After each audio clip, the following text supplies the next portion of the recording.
حمدا كثيرا طيبا مباركا فيه كما يحب ربنا ويرضى وأشهد أن لا إله إلا الله وحده لا شريك له وأشهد أن محمدا عبده ورسوله صلى الله عليه وعلى آله وأصحابه أجمعين أما بعد. Kita masih pada halaman 28 dari kitab Ibhajul Kiram bi Fiqhi wa Takhrij Ahadits Bulughil Maram yang ditulis oleh Syekh Taufiq Al-Ba'dani hafizahullah taala. Al-mas'alatu tsalisah, masalah yang ketiga. Hukmul baul fil ma'id daim alladzi la yajri. Hukum kencing di air yang tergenang. Alladzi la yajri, yaitu air yang tidak mengalir. Apa hukum kencing di air yang tergenang yang tidak mengalir? Bak mandi, kolam. Wal illah minan nahi. Dan apa illah dari larangan tersebut? Di sini disebutkan oleh beliau, as-sahih min aqwali ahli ilmi, pendapat yang sahih dari pendapat para ulama, annal baula fil ma'id daim muharramun, bahwasannya kencing di air yang tidak mengalir hukumnya haram. Bisa disimpulkan di sini, kencing di kolam renang hukumnya haram. Antum ketika berenang dan kencing di situ hukumnya haram. Mungkin antum mengatakan, tapi kan kolamnya banyak. Yang kencing bukan antum sendiri. Ya, kalau dibuka pintu ini tadi, maka akan menyebabkan banyak orang kencing di situ. Liqaulihi sallallahu alaihi wasallam, la yabulanna ahadukum fil ma'id daim wa la yaghtasil fihi minal janabah. Berdasarkan sabda Nabi sallallahu alaihi wasallam, beliau mengatakan, la yabulanna ahadukum, janganlah salah seorang dari kalian kencing fil ma'id daim, di air yang tergenang. Wa la yaghtasil fihi minal janabah, dan jangan pula dia mandi janabah di air tadi. Jangan kencing dan jangan pula mandi janabah. Wan nahyu 'indal itlaq yaqtadi at-tahrim. Larangan ketika dimutlakkan mengandung konsekuensi makna keharaman. Wala yanqul 'anit tahrim illa bisarifin. Dan tidak ada yang memalingkan dari keharaman kecuali dengan sorif, dengan pemalingnya. Wala sorifahuna, dan tidak ada yang memalingkan di sini. Wa hadza qaulu jama'atin minal Hanabila wa Syafi'iyyah wal Malikiyah wa huwa madhhabu ahli adh-dhahir. Ini adalah pendapat sejumlah ulama dari mazhab Hanbali, Syafi'iyah, Malikiyah, dan ini juga mazhab ahli adh-dhahir. Jelas ya? Hukum kencing di air yang tergenang hukumnya haram. Tidak boleh. Wa illatun nahyi anhu zahiratun wadihatun. Illah, larangan, alasan pelarangan Nabi SAW dari hal tersebut sangat jelas sekali. Wa dzalika hatta la yatanajjasul ma. Alasannya supaya jangan sampai air ternajisi. Fa fi tanajjusihi mafsadatan. Maka tatkala air tersebut ternajisi akan menimbulkan dua mafsadah. Al-ula idha'atan lil mal. Yang pertama, mafsadah pertama, idha'atun lil mal, penyanyian harta. Airnya kalau ternajisi tidak bisa dimanfaatkan. Sanian, as-saniyah yang kedua, fihi mukhada'atun lin nas. Yang kedua, mukhada'ah, penipuan bagi umat manusia. Kenapa? Faqad yasta'miluhu man yadhunnu baqa'a taharatihi. Karena kenapa? Karena terkadang akan tetap dipakai oleh orang. Bagi orang yang menganggap air itu masih bagus, masih suci. Ya, padahal sudah ternajisi. Nah, itu tadi nanti dimanfaatkan oleh orang-orang tertipu. Itu larangannya, kenapa tidak boleh kencing di sana ya, untuk air yang tergenang.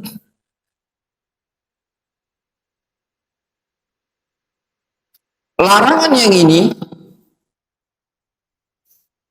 larangan ini berlaku kencing langsung di air yang tergenang tadi, atau kencing di samping air yang tergenang.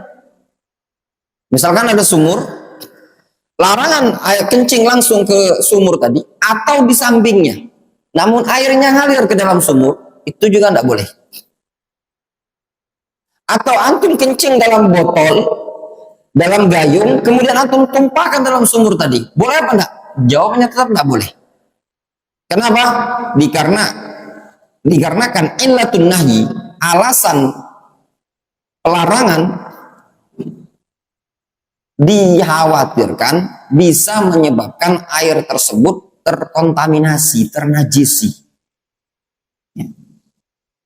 Terus apa bedanya? Kencing di samping sama kencing dalam kolam tadi. Difahami? Ya.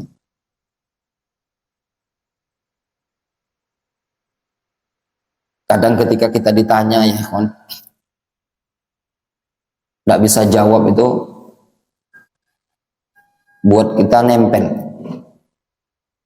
Di awal-awal jadi santri, yang ditutup mulut ini, ngangap terus. Di awal-awal jadi santri mungkin sekitar tahun 2008 ya. Kita ada dulu pelajaran fikih namanya, kitab Ad-Durar Al-Bahiyah, matan fikih Syaukani, pada pembahasan air kencing ini tadi. Jadi ditanya sama guru, sama ustadz,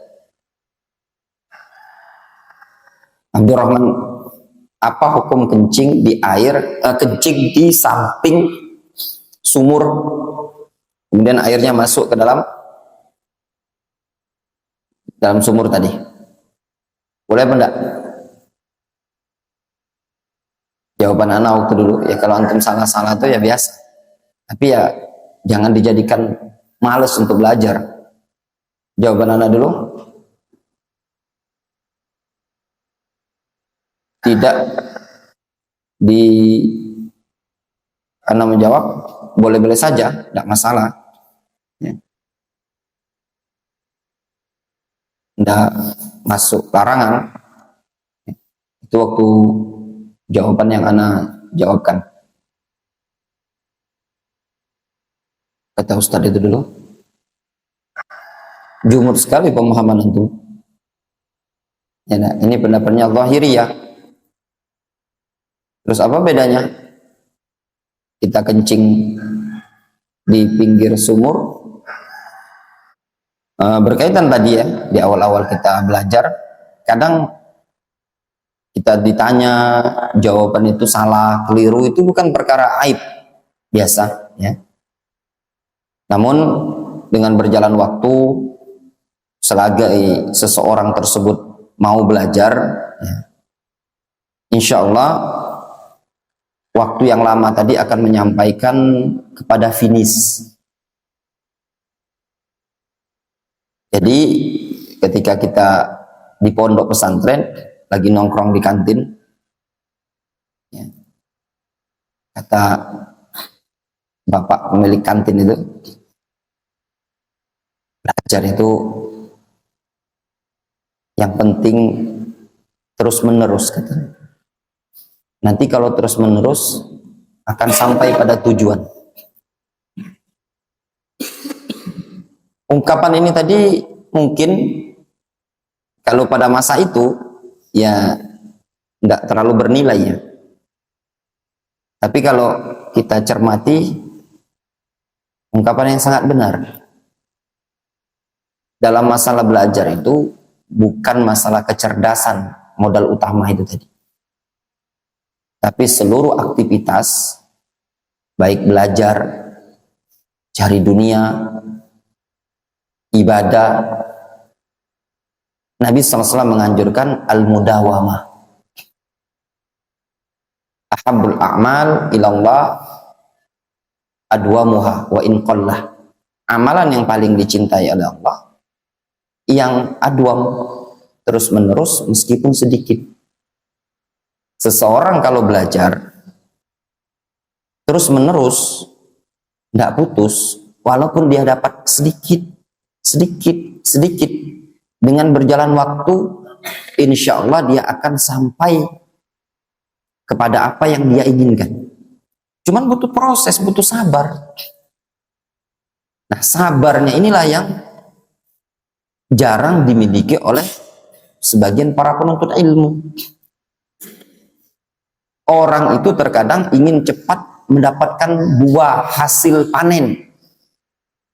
Contoh, belajar sebulan, 2 bulan, setahun, 2 tahun, pengennya dia itu sudah jadi punya murid ratusan, jabatannya sebagai pengasuh mudir pondok pesantren. Nah, kalau sudah ada harapan yang seperti ini, tidak akan bisa dia mendapatkan seperti itu. Kalaupun dia mendapatkan hal seperti itu, maka hasilnya tidak akan maksimal. Kadang seseorang itu belajar, dia menggambarkan, doi kiranya ana seperti fulan, ana seperti alan, tapi tidak mau melihat bagaimana perjuangan si fulan dan alan ini tadi menempuh perjalanan dalam menuntut ilmu. Ini yang sekarang ini mulai mengikis di kalangan para penuntut ilmu. Terlalu zuhud dan terlalu qanaah. Walaupun seseorang terkadang tidak bisa maksimal duduk di majelis sebagaimana layaknya santri di pondok pesantren, bisa saja dengan dia belajar tadi sepekan sekali, sepekan 3 kali, sepekan 4 kali, tapi terus menerus konsisten. Ada suatu ungkapan yang diungkapkan oleh salah seorang pembisnis.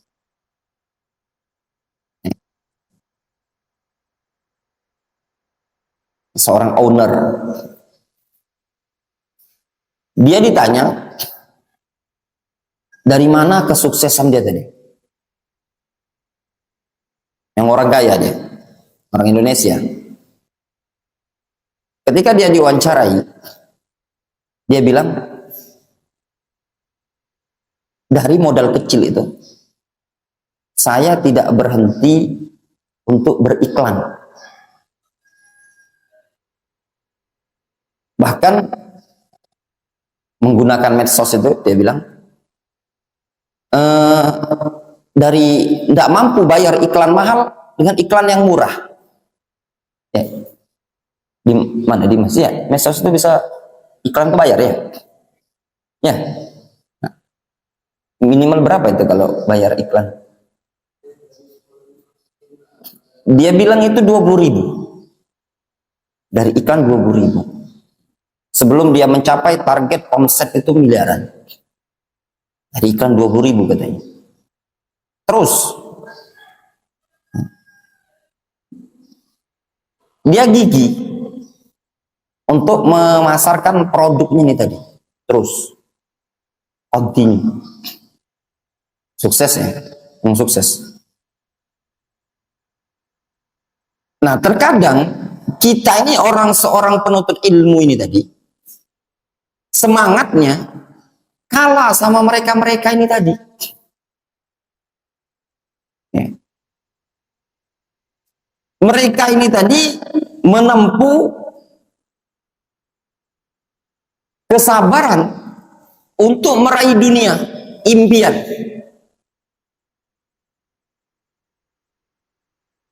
Seorang penuntut ilmu, tidak kita ragukan lagi ya, husnudzon kita kepada mereka, mengharapkan impiannya mendapatkan ilmu, bisa itu, bisa ini, bisa itu, bisa ini. tapi tidak mau menempuh kesabaran kontinu ini tadi.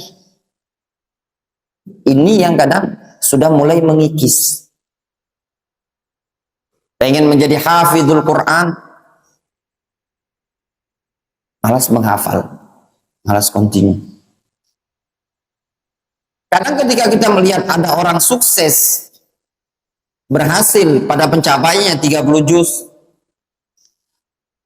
Barusan beberapa waktu yang lalu kalau tidak salah ada seorang perempuan yang berhasil menghafalkan kutubul hadis. Kita mungkin melihat uangnya tadi, tapi perjuangan dia, kontinunya dia, itu yang jarang dimiliki oleh orang lain.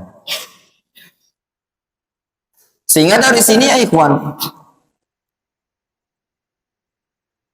tidak perlu kita mau iri dan hasad pada orang lain. Sebenarnya kesuksesan pada orang lain itu sesuai dengan jerih payah yang dia dapatkan, dia tempuh. Ya. Makanya nasihat kami kepada antum para penuntut ilmu, jangan sekali-kali terpikir untuk berhenti pada batas menuntut ilmu. Anak pengen 2 tahun bayar, anak pengen 3 tahun. Jangan kepikir seperti itu. Sampai kapan antum menuntut ilmu? Sampai kapan antum fokus di pondok pesantren? Katakan sampai waktu yang Allah SWT tidak tentukan. Ila ayyasya Allah, sampai Allah berkehendak. Tapi kalau dari awal sudah bilang, anak cuma mau setahun saja lah di sini. Sudahnya kemana? Pertanyaannya sudah setahun itu kemana? Jadi musyrik Ustadz. Nah, jadi musyrif paling digaji 700. Jangankan musyrif, ustadznya pengasuh pondok pesantren kalang kabut sekarang ini ya, untuk gaji guru-guru yang ada, apalagi cuma sekedar musyrif. Kalau antum pengen cuma belajar dapat gaji 700, 800 juta ya, cuman pengen cari itu, saran anak ndak usah belajar, mendingan antum kursus ya mekanik, antum kerja minimal gajinya UMR ya, tuh Ibnu gajinya 3,5 juta, bonus 500. Nah, dia meninggalkan bersama antum, tapi ada dunia yang lebih jelas ya. Tahu kan Ibnu masak kita? Nah itu tadi kerja dia, lalu bermanfaat ya. Ini apa bahasanya, jadikan kepala anda jetuk, jadikan buntut ndak belit kalau bahasa dusun kami. Dunia tanggung, agama tanggung. Nah itu tadi, belajarlah. Al-mas'alatur rabi'ah, masalah yang keempat, al-ghuslu awil wudu minal ma' ba'dal baul fihi. Mandi atau wudu dari air yang setelah dikencingi tadi. Dacor, antum mencing, sudah antum mencing, nah, ya enggak? Ja'a fi sahihain an Rasulillah sallallahu alaihi wasallam qala, disebutkan dalam Bukhari Muslim sahihain. Pertanyaan Dr. Vicky, apa beda muttafaqun alaih dengan rawahul Bukhari Muslim? Kalau ya, Allah barik fik. Kalau muttafaqun alaih sahabinya satu, tapi kalau sahihain bisa jadi sahabinya beda ya. Makanya disebut rawahul Bukhari wa Muslim ya. An Rasulillah sallallahu alaihi wasallam, dari Rasulullah sallallahu alaihi wasallam, qala la yabulanna ahadukum fil ma'il ladzi la yajri thumma yaghtasilu minhu. Janganlah salah seorang dari kalian mandi di air yang la yajri, air yang tidak mengalir, thumma yaghtasilu minhu, kemudian dia mandi dari air tadi.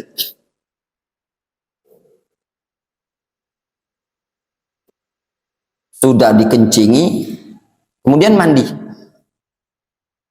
Warawa Ahmad wa Nasa'i wa Tirmidzi an Abi Hurairah radhiyallahu anhu qala Rasulullah sallallahu alaihi wasallam la yabulanna ahadukum fil ma'id da'im alladzi la yajri thumma yatawaddau minhu wa huwa haditsun sahihun aidan. Rasul mengatakan, janganlah salah seorang dari kalian kencing di air yang tergenang, yang tidak mengalir, kemudian wudhu di sana. Fa dhahirul haditsain, maka zahir kedua hadis ini, annahyu anil jam'i bainal baul fil ma' wal ghusli fihi awil wudu' minhu. Hadis ini terdapat faedah larangan dari mengumpulkan dua perkara, yaitu mengumpulkan antara kencing pada air tadi dan mandi pada air tadi atau wudu pada air tadi. Fa idza kana nahyu hasilan bisababil baul fihi, apabila larangan tersebut ya, terwujudkan dengan sebab adanya kencing di situ, fayakunu idza jama'a bainal baul fihi wal iktisal fihi awil wudu minhu aqbah. Maka kesimpulannya, tatkala seseorang menggabungkan antara kencing dan mandi padanya atau wudu pada air tersebut, maka lebih buruk lagi. Kalau kencing saja dilarang, ya, dilarang kencing air yang tergenang, antum kencing dan antum manfaatkan, sudah kencing antum pergi, itu saja dilarang oleh Rasul. Kenapa? Nanti bisa jadi orang lain akan memanfaatkannya kan. Nah, apalagi sudah antum kencingi, mandi pula antum di sana berwudu, maka larangannya asyad, ya, akbah. Wal masyhur, dan yang masyhur fi lafzi yaghtasilu, yang masyhur pada lafaz hadis tersebut menggunakan lafaz yaghtasilu bidham, dengan dhamma, yaghtasilu rafa. Wa takdir summa huwa yaghtasilu minhu, takdirnya kemudian dia mandi. Ai la tabul, makna hadis, jangan engkau kencing, summa anta taghtasilu minhu, kemudian engkau mandi dari air tadi. Makna hadis tersebut, Rasul mengatakan, jangan engkau kencing kemudian engkau mandi. Fa'amru ajib yabulu summa yaghtasilu minhu. Ini perkara yang sangat mengherankan. Dia kencing kemudian dia mandi. Dikencing mandi dia. Fal aslu ay yakhsha ala nafsihi minan najasa wa an tanfira nafsuhu minhu. Hukum asal yukhsha, dikhawatirkan pada dirinya terkena najis, karena air tadi dikhawatirkan bernajis. Wa antan fira nafsuhu minhu, dan juga hukum asal ya, jiwa seseorang itu juga tidak bisa nerima, akan lari. Gimana lah Pak Roni, antum kencing, misalkan jangankan antum lah, orang lain saja sudah kencing, dia di bak, nyuruh antum mandilah. Kita punya tabiat nggak mau mandi di situ. Kita lanjutkan ya, tanggung ini masih faedah hadis ini. Al-mas'alatul khamisah, masalah yang kelima. Hukmul baul fil ma'il ladzi yajri. Nah, sekarang hukum kencing di air yang mengalir. Ada air mengalir, hukumnya antum kencing di situ. Alladzi alaihi jumhurul ulama annahu la yahrum walakin yukrahul baulu fil ma'il jari. Pendapat jumhur, mayoritas para ulama, mereka mengatakan tidak haram mandi di air yang mengalir, tidak haram. Namun dimakruhkan kencing di air yang mengalir tadi, makruh. Wadzalika li amrain. Alasannya apa? Nah, contoh, Waktu air sungai itu ngalir kan? Nah, ada air kali, sungai, ngalir kan? Apa hukum kencing di situ? Tidak haram. Tapi kata para ulama makruh. Ya. Alasannya, qaulu sallallahu alaihi wasallam, sabda Nabi sallallahu alaihi wasallam, beliau mengatakan, fil ma'id daim alladzi la yajri. Pada sabda Rasul, larangan pada air yang tergenang, yaitu air yang tidak mengalir. Yufham minhu annal ma' alladzi yajri la yunha 'anil baul fihi. Difahami darinya bahwasanya air yang mengalir tidak dilarang untuk kencing di sana. Rasul menyebutkan jangan kencing di air yang tergenang. Difahami apa? Air yang mengalir boleh. Itu kalau dalam ilmu usul fikih disebut apa namanya? Ya bin. Istilah itu tadi. Rasul melarang kencing di air yang tergenang. Nah, hukumnya haram. Di sini disebutkan kalau airnya mengalir itu boleh-boleh saja, ya. Difahami darinya, Rasul kan melarang dari air yang tergenang. Maka difahami bahwasanya kencing di air yang mengalir tidak dilarang. Apa dalam istilah usul fikih? Mafhum mukhalafah, ya, mafhum mukhalafah. Mafhum dari lawan dari yang mantuk, ya. Lawan dari mantuk itu disebut dengan mafhum mukhalafah. Mantuknya nasnya secara lafaz melarang di air yang tergenang. Berarti mafhum itu kebalikannya, tidak dilarang dari air yang mengalir. Wa qarara at-Tabrani an Jabir qala, disebutkan dalam riwayat at-Tabrani dari sahabat Jabir. Jabir mengatakan, nah Rasulullah SAW ayyubal fil ma'il jari. Disebutkan dalam hadis riwayat Tabrani, Rasul melarang kencing di air yang mengalir. Namun sanaduhu dhaifun munkar. Namun sanadnya ada kelemahan. Hadis yang menyebutkan larangan kencing di air yang mengalir itu ada kelemahan. Asani, alasan kedua, kenapa dikatakan makruh? Jadi dikatakan tidak haram karena Rasul tidak melarang ya untuk kencing di air yang mengalir. Alasan yang kedua, annal ma' alladzi yajri la yu'athir al-baulu fihi. Air yang mengalir itu tidak akan menimbulkan pengaruh. Li'annahu yantaqilu min makanin ila akhar. Dikarenakan air tersebut akan pindah dari satu posisi ke posisi yang lain. Kita kencing di sini, nanti dia ngalir di bawah. Fataftariqu juz'iyatul maul. Maka bagian-bagian kencing ini terpecah-pecah. Illa idza kana al-jari qalilan, kecuali kalau aliran air tersebut sedikit. Ada air, mata air mungkin di bukit kecil sekali, jalan pipa. Antum kencingi, ya enggak? Kadang di atas bukit itu ada mata air kecil sekali. Antum kencingi, jangan. Ya, apalagi di bawah ada orang berwudu, cuci muka, antum jangan berai. Nah, itu tadi.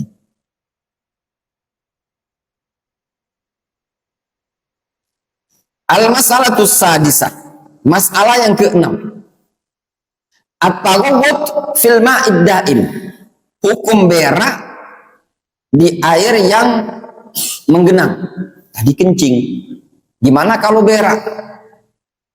Alladzi alaihi jumhur ulama, pendapat jumhur, anna man taghawwata fil ma'id daim fa inna nahya yashmaluhu. Bahwasanya orang yang berak di air yang tergenang maka dicakup oleh larangan tersebut. Maksudnya larangan tersebut, larangan dari kencing air yang tergenang itu mencakup juga berak di air yang tergenang. Fal adhirah, maka kotoran fil ma'id daim di air yang tergenang, hiya kal bauli fil ma'id daim, sama seperti kencing di air yang tergenang. Walam yadhkurhan Nabi sallallahu alaihi wasallam fil hadis.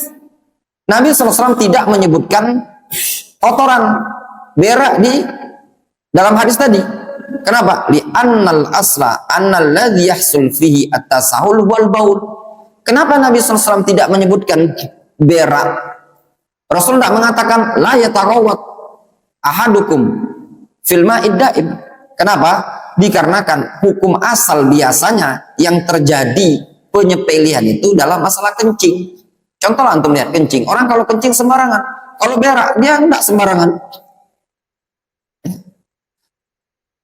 Fal insan idza arada ayatalawat yabta'in an amakin istihdamil ma wa amakin tawajud annas.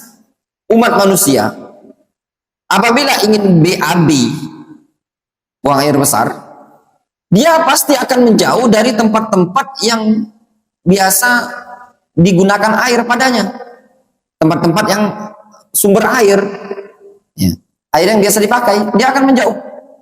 Dan dia juga akan menjauh dari tempat-tempat yang biasa orang berlalu lalang, berdatangan. Tawajud itu saling mendatangi, ya, bolak-balik. Nah, seperti itu. Makanya jarang antum akan jumpai orang yang misalkan BAB di halte. Tapi kalau kencing di halte ketika sepi, dikencingi kadang. Di bawah-bawah pohon, jarang ada yang berak di bawah pohon. Tapi kalau kencing, pesing itu tadi. Ya. Allah Ta'ala langsung.